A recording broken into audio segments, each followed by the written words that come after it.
தேவனுக்கே மகிமை உண்டாகட்டும். ஆண்டவராகிய இயேசு கிறிஸ்துவின் நாமத்தினால் உங்கள் யாவருக்கும் என் அன்பின் வாழ்த்துக்கள். எக்ஸோடஸ் டிவியின் அருளுரை துளிகள் என்கின்ற நிகழ்ச்சியின் வாயிலாக இந்த காலை வேளையில் தேவனுடைய வார்த்தையோடு உங்களை சந்திப்பதிலும் நான் மிகுந்த மகிழ்ச்சி அடைகிறேன். இன்றைய காலை தியானத்திற்காக அப்போஸ்தலனாகிய பேதுரு எழுதின பொதுவான முதலாவது நிருபம் 2ஆம் அதிகாரம் 9-10 போன்ற வசனங்களை நான் வாசிக்க விரும்புகின்றேன். அப்போஸ்தலனாகிய பேதுரு எழுதின பொதுவான முதலாவது நிருபம் 2ஆம் அதிகாரம் 9-10 போன்ற வசனங்களை வாசிக்கின்றேன். நீங்களோ உங்களை அந்தகாரத்தினின்று தம்முடைய ஆச்சரியமான ஒளியினிடத்திற்கு வரவழைத்தவருடைய புண்ணியங்களை அறிவிக்கும்படிக்கு தெரிந்து கொள்ளப்பட்ட சந்ததியாயும் ராஜரீகமான ஆசாரிய கூட்டமாயும் பரிசுத்த ஜாதியாயும் அவருக்கு சொந்தமான ஜனமாயும் இருக்கிறீர்கள். முன்னே நீங்கள் தேவனுடைய ஜனங்களாய் இருக்கவில்லை, இப்பொழுதோ அவருடைய ஜனங்களாய் இருக்கிறீர்கள். முன்னே நீங்கள் இரக்கம் பெறாதவர்களாய் இருந்தீர்கள், இப்பொழுதோ இரக்கம் பெற்றவர்களாய் இருக்கிறீர்கள். நான் வாசித்த இந்த வசனம் எல்லோருக்கும் தெரிந்த ஒரு வேத பகுதிதான். விசுவாசிகளுடைய ஆசாரியத்துவத்தை குறித்து பேசக்கூடிய வசன பகுதிகளாக இருக்கின்றன. பொதுவாக அப்போஸ்தலனாகிய பேதுரு இந்த நிருபத்தை அவர் எழுதும்போது பல விஷயங்களை இந்த விசுவாசிகளுக்கு அவர் ஞாபகப்படுத்தி எழுதுகிறதை நாம் காண முடிகிறது. விசுவாசிகளுக்கு பலவிதமான தலைப்புகளை ஞாபகப்படுத்தி இந்த நிருபத்தில் அவர் எழுதுகிறார். அந்த விசுவாசிகள் நீரோ என்று சொல்லக்கூடிய ரோம மன்னனுடைய காலகட்டத்தில் உபத்திரவங்களை சந்தித்துக் கொண்டிருந்த ஒரு காலகட்டம் அது. அப்படிப்பட்ட உபத்திரவங்கள் பாடுகளுக்கு ஊடே அவர்கள் வாழ்ந்தாலும் இருந்தாலும் அவர்கள் விசுவாசிகள் என்ற நிலையில் தேவன் அவர்களை எப்படியெல்லாம் அழைக்கிறார், என்னவெல்லாம் அவர்களுக்கு கொடுத்திருக்கிறார் என்பதை நினைவுபடுத்தி தான் இந்த நிருபத்தை பேதுரு எழுதுகிறார். சரி, விசுவாசிகளை பொறுத்தவரையில் பேதுரு இங்கே சொல்லும் போது 1ஆம் அதிகாரம் 14வது வசனத்தின்படி நாம் கீழ்ப்படுகிற பிள்ளைகள் என்று விசுவாசிகளை குறித்து சொல்லுகிறார். 2ஆம் அதிகாரம் 2வது வசனத்தில் நாம் புதிதாய் பிறந்தவர்கள் என்று விசுவாசிகளை அழைக்கிறதை நாம் பார்க்கிறோம். அது மட்டுமல்ல, 2ஆம் அதிகாரம் 1 பேதுரு 2:5 we are the living stones, நாம் ஜீவனுள்ள கற்களாக இருக்கிறோம் என்று விசுவாசிகளை அழைக்கிறார். அந்த விதத்தில் தான் 2ஆம் அதிகாரத்துக்கு வரும்போது இங்கே 2ஆம் அதிகாரத்தில் கிட்டத்தட்ட 4-5 பெயர்கள் விசுவாசிகளுக்கு கொடுக்கிறார். என்ன பெயரை கொடுக்கிறார்? ஒன்று, நாம் பரிசுத்த ஆசாரிய கூட்டமாக இருக்கிறோம். 2ஆம் அதிகாரம் 5வது வசனத்தில் நாம் பார்க்கிறோம். அது மட்டுமல்ல, ராஜரீகமான ராயல் பிரீஸ்ட்ஹுட், ராஜரீகமான ஆசாரிய கூட்டமாக நாம் இருக்கிறோம் என்று சொல்லுகிறார். வாசித்த அந்த வசன பகுதியிலும் கூட 9-10 போன்ற வசனங்களை நாம் பார்த்தோம். பரிசுத்த ஜாதி என்று அழைக்கிறார், ஹோலி நேஷன். அது மட்டுமல்ல, பெக்குலியர் பீப்புள், பிரத்யேகமான விசேஷித்தமான தேவனுடைய பிள்ளைகள் என்று நம்மை அழைக்கிறார். 11வது வசனத்தில் நாம் அந்நியர்களும் பரதேசிகளுமானவர்கள் என்றும் அழைக்கிறார். சரி, அப்ப விசுவாசிகளுக்கு பல பெயர்களை கொடுத்து அழைத்து அவர்களை ஞாபகப்படுத்துகிறார். அந்த விதத்தில் தான் இந்த வசனமும் வருகிறது. இந்த வசனத்தில் நாம் என்ன வாசிக்கிறோம் என்று கேட்டால், விசுவாசிகளுடைய ஆசாரியத்துவம் எவ்வளவு மேன்மையானது, விலையேற பெற்றது. அந்த ஆசாரியத்துவத்தை கிறிஸ்துவானவர் நமக்கு கொடுத்திருக்கிறார் என்பதை உணர்ந்து பார்க்க வேண்டும் என்றே இந்த பகுதியில் சொல்லுகிறார். சரி, அப்ப நீங்களும் நானும் ஆசாரியர்களாக இருக்கிறோம். தேவனுடைய ஆசாரியத்துவ பணியை செய்யக்கூடிய ஆசாரியர்களாக ஒவ்வொரு விசுவாசிகளும் நாம் காணப்படுகிறோம். பழைய ஏற்பாட்டில் இந்த ஆசாரியத்துவத்தை குறித்து பல வசனங்கள் சொல்லப்படுகின்றன. எபிரேயருக்கு எழுதின நிருபத்திலும் கூட 5, 6, 7 போன்ற அந்த 3 அதிகாரங்களிலும் ஆசாரியத்துவத்தை குறித்து சொல்லப்படுகிறது. அதாவது எவ்வாறு ஆண்டவராகிய இயேசு கிறிஸ்து பழைய ஏற்பாட்டில் இருந்தவர்களை விட சிறப்பானவராக, மேலானவராக, பிரதான ஆசாரியராக இருக்கிறார் என்கின்ற விஷயத்தை எபிரேயரில் எழுத்தாளர் பேசுகிறதை நாம் பார்க்கிறோம். சரி, இப்ப பழைய ஏற்பாட்டில் முதலாவதாக இந்த ஆசாரியத்துவம் ஒரு குடும்பத்திலிருந்து ஆரம்பிக்கிறது. பழைய ஏற்பாட்டில் the old testament Israel had a priesthood. ஒவ்வொரு இஸ்ரவேல் குடும்பத்தினுடைய தலைவரே முதலாக ஆசாரியர்களாக இருந்தார்கள். என்ன காரணம் என்று நாம் கேட்டால், அந்த குடும்ப தலைவரே தேவனுக்காக பலி செலுத்தினதை ஆராதித்ததை நாம் பார்க்கலாம். ஆதியாகமம் 8ஆம் அதிகாரம் 20வது வசனம், 26ஆம் அதிகாரம் 25ஆம் வசனம், 31ஆம் அதிகாரம் 54வது வசனம். ஒரே ஒரு வசனத்தை மட்டும் நான் வாசிக்கிறேன். ஆதியாகமம் 8ஆம் அதிகாரம் 20வது வசனத்தை கவனியுங்கள். அப்பொழுது நோவா கர்த்தருக்கு ஒரு பலிபீடம் கட்டி சுத்தமான சகல மிருகங்களிலும் சுத்தமான சகல பறவைகளிலும் சிலவற்றை தெரிந்து கொண்டு அவைகளை பலிபீடத்தின் மேல் தகன பலிகளாக பலியிட்டான். அப்ப இந்த ஆசாரியத்துவத்தை குறித்து நான் பழைய ஏற்பாட்டில் படிக்கும் போது, ஒவ்வொரு குடும்பத்தில் இருந்த அந்த குடும்ப தலைவரே ஆசாரியத்துவ வேலையை செய்திருக்கிறார். அவர்களே ஆசாரியர்களாக இருந்திருக்கிறார். சரி, அதன் பின்பு நீங்க பாத்தீங்க அப்படின்னா இஸ்ரவேல்ல ஒரு ஆசாரியத்துவம் ஒன்று ஏற்படுத்தப்பட்டது. இஸ்ரவேல் முழுவதும் நீங்கள் யாத்ராகமம் 19:6 படித்தால், they were called the kingdom of the priest. இஸ்ரவேலர்கள் முழுவதுமே ஆசாரிய கூட்டமாக அவர்கள் கருதப்பட்டார்கள். ஆனால் தேவன் ஆரோன் குடும்பத்தாரை, அதாவது லேவி கோத்திரத்திலிருந்து வந்த அந்த உறுப்பினர்களை, ஆரோன் குடும்பத்தாரை ஆசாரியராகவும் அவர்களுடைய வம்ச வழியில் வந்த அவருடைய பிள்ளைகள் எல்லாம் ஆசாரியர்களாகவும் அவர்கள் ஆக்கப்பட்டார்கள். எபிரேயர் 7ஆம் அதிகாரத்தில் இதைத்தான் நாம் வாசிக்கிறோம். என்ன? அன்றியும் மரணத்தின் நிமித்தம் அவர்கள் நிலைத்திருக்க கூடாதவர்களானதால் ஆசாரியராக்கப்படுகிறவர்கள் அநேகராயிருக்கிறார்கள். சோ ஆரோன், அவருடைய குடும்பம், அடுத்தவருடைய சந்ததி, இவர்கள் எல்லோரும் ஒன்றன் பின் ஒன்றாக ஆசாரியர்களாக அவர்கள் வந்ததை நாம் காணலாம். இதை குறித்து யாத்ராகமத்தில் நாம் காணலாம், எபிரேயர்களின் நிருபத்திலும் நாம் பார்க்கிறோம். இதெல்லாம் இஸ்ரவேலுடைய காலகட்டம். இப்ப சபையினுடைய காலகட்டத்தில் நாம் இருக்கின்றோம், கிருபையின் காலகட்டம். இந்த காலகட்டத்தில் நீங்களும் நானுமே அந்த ஆசாரியர்களாக இருக்கிறோம். இங்கேதான் மிகப்பெரிய ஒரு மாற்றம் இயேசு கிறிஸ்துவின் மரணத்தினால் ஏற்படுத்தப்பட்டது.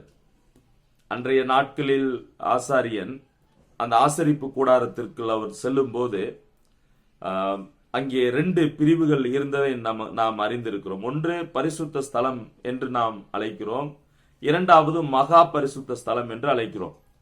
இங்கே ஆசாரியன் என்ன செய்கிறார்? மகா பரிசுத்த ஸ்தலத்துக்குள் வருடத்திற்கு ஒரு முறை மட்டுமே அவரால் செல்ல முடியும். அதுவுமே ஆசாரிய ஆரோன் குடும்பத்திலிருந்து வரக்கூடியவர்கள் மட்டுமே இந்த ஆசாரிய வேலையை செய்ய முடியும்.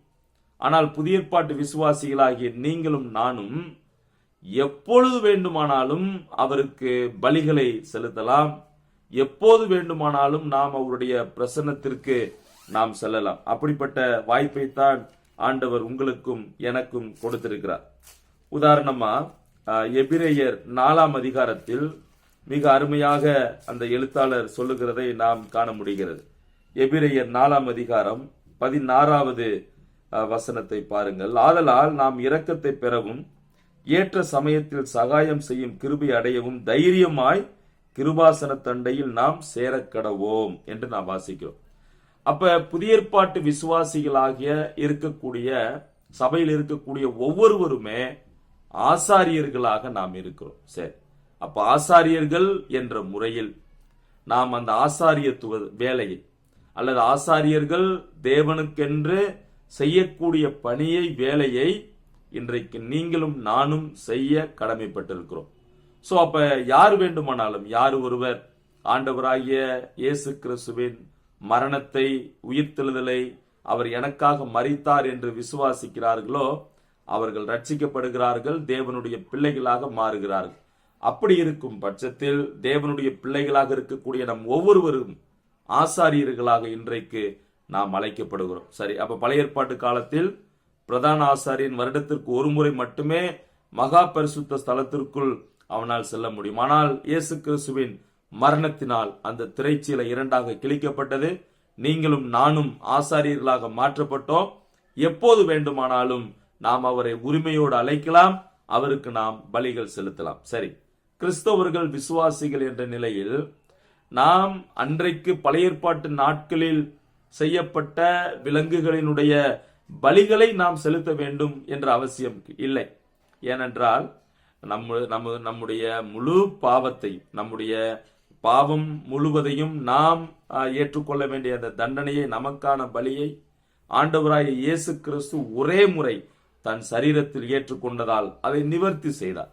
எனவே நீங்களும் நானும் அப்படிப்பட்ட பழைய ஏற்பாட்டு காலத்தில் செய்த பலிகளைப் போல நாம் செய்ய வேண்டும் என்ற அவசியமில்லை. மாறாக மற்ற சில வேலைகள், பலிகள் விசுவாசிகள், அதாவது ஆசாரியர்களாக இருக்கக்கூடிய நாம் செய்யக்கூடியவர்களாக இருக்கிறோம் என்பதை புதிய ஏற்பாட்டில் 4 இடங்களில் 4 விதமான வசனங்களின் வாயிலாக ஆசாரியன் என்ற நிலையில் அல்லது ஆசாரியர்கள் என்ற நிலையில் நாம் என்னென்ன செய்ய வேண்டும் என்பதை குறிப்பிடுகிறது. முதலாவது, ஆசாரியர்கள் என்ற நிலையில் நாம் என்ன செய்ய வேண்டும்? We need to give our body into the living sacrifice. ஜீவனுள்ள பலியாக நாம் கொடுக்க வேண்டும். ரோமர் 12ஆம் அதிகாரம் 1வது வசனத்தில் நாம் என்ன வாசிக்கிறோம்? ரோமர் 12ஆம் அதிகாரம் 1வது வசனம். அந்த வசனத்தை நான் வாசிக்கிறேன். எல்லோருக்குமே தெரிந்த ஒரு வசனம்தான். ரோமர் 12:1. அப்படி இருக்க சகோதரரே, நீங்கள் உங்கள் சரீரங்களை பரிசுத்தமும் தேவனுக்கு பிரியமுமான ஜீவ பலியாக ஒப்பு கொடுக்க வேண்டும் என்று கடைசியில முடிக்கிறாரு, நான் உங்களை வேண்டிக் கொள்ளுகிறேன். அப்ப ஆசாரியர்கள் என்ற நிலையில் நாம் என்ன செய்ய வேண்டும்?